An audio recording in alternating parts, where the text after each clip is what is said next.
The amount of effort that went into this thing is incredible to me.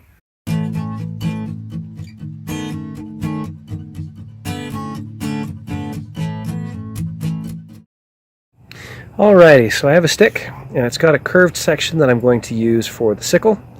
Down here are some branches that I don't want. And what I'm going to do is I'm going to break them off with a different stick. Like that. Those branches have now been removed. Now I need to isolate out the part that I'm actually going to keep. What I'm going to do is I'm going to use this obsidian saw, which I napped when I was at Rabbit Stick. It's reasonably comfortable to hold from the back, and I'm just going to saw that all the way around and then snap it.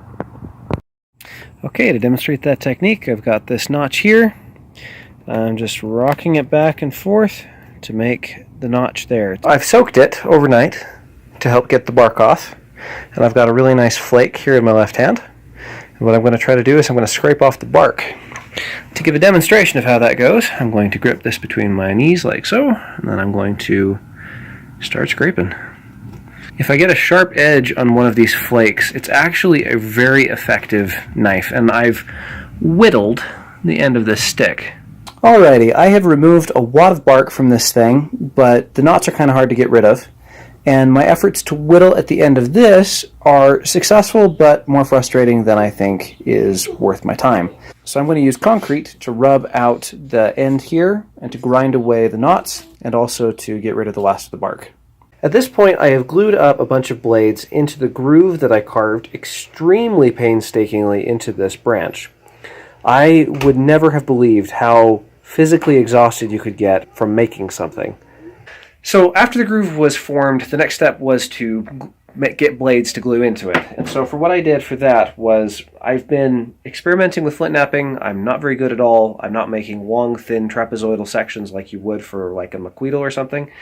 But what I have done is I've been trying to make consistent flakes, and whenever I make a flake that I think could work in here, what I've been doing is I've just been setting it aside there. And so I've got all these nice thin flakes, and whenever I find a bunch that are relatively the same size, I've been lining them up. And then when I found enough of those, I test fit them all in place. It's a little ugly, granted, but it works, which is really cool. So after I got it test fit, the next thing to do was to heat up some pine resin. I didn't mix charcoal with it. This is just pure pine resin, and as a result, the blades get a bit wiggly if I leave them in the car. But that's just in a can, heated up, and then applied with a stick, and then I have this. The amount of effort that went into this thing is incredible to me.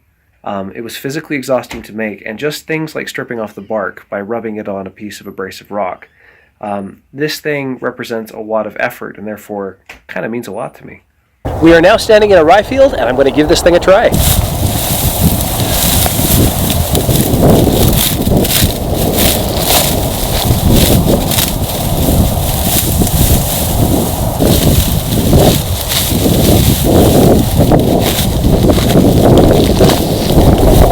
There is a period before farming where people become reliant on grains and bread.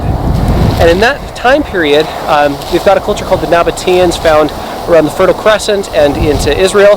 During that time period, they find these custom-made sickles that are made of flint. What we were doing today, by textbook definitions, was gathering.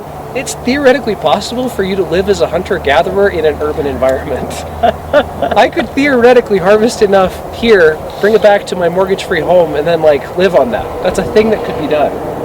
That blows my mind. There's enough in the city. I mean, there's enough rye here. Gosh, well, I don't know for sure, but it sure looks like there's enough rye here to feed a guy for a year. Yeah, probably more than one. Yeah.